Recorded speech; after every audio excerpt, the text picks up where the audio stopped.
5टी मद दुकान थिला बेले ये सरकार आसीबार 7 मास भितर आउ गोटे मद दुकान करिए बोली ऑलरेडी निष्पत्ति नहीं सारी जार प्रमाणपत्र मुझे सांबादिक भाई मानू देवा सहित ए बाबद 25 तारीख पूर्वर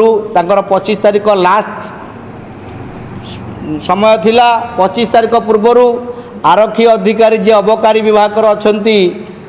सुपरिटेडेंट ऑफिसर तांकू मु 1000 दस्खत गोटे पिटिशन देइथिली बंद करने तापरे मु अबकारी कमिशनर तांकू मध्य अवगति कराई लिखित अनुसार एवं अबकारी मंत्री जे अछंती पृथ्वीराज हरिचंदन तांकू मध्य अबकारी अवगत कराई लिखित भाव में तेणु ये मद दुकान संपूर्ण भाव में बंद दाबी आज ये सांबादिक सम्मेलनी जदि यही मद दुकान आगामी दिन में सरकार जो षड्यंत्र नीतिटा आगेब ताले एठी आंदोलन पंथा तैयारी सरी 10,000 लोकरे आमे मुख्यमंत्री बासभवन को घेराव करूँ 10,000 लोकरे आमे मुख्यमंत्री बासभवन घेराव करूँ आपर आमे कहूचु गोटे कथा जदि पुरी जिलार अबकारी अधिकारी जो आरक्षी अधिकारी जी अच्छा जगदीश सामल से जो मद दुकान टी करने परमिशन देइचंती मद दुकान हो पार कि नहीं गोटे आईआईसी अबकारी डिपार्टमेंट रो गोटे आईआईसी इनक्वारी करने कथा किंतु से निजे इनक्वारी करी निजे ताकू परमिशन ग्रांटेड बोली करिसंती एवं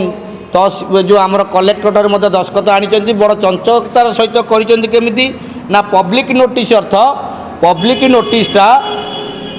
जो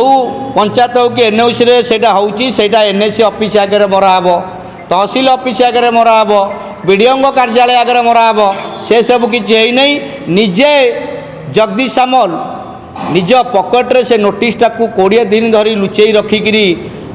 तापरे ऑब्जेक्शन हैला नहीं बोली कहली मद काउंटर ठिया करिए बोली स्वप्न देखी आ जाऊ से नोटिसटा आम पाखे हाथ में पड़ी तेणु या सांबादिक सम्मेलन करियारे सफल होइचु रोड ठारू वर्तमान मिनिमम 600 मीटर पछकू हम द्वितीय कथा है से मद दुकान पाखे बाईपास राजपथ नथिबो अतीत दिन में जो मद दुकान जोर जबरदस्त कराई सेगुड़ा सभा सहित सरकार मध्य ये सरकार 7 मास आसु आसु जो मद दुकान टी करिसंती ताकू आमे घोर विरोध करिवु दरकार पड़िले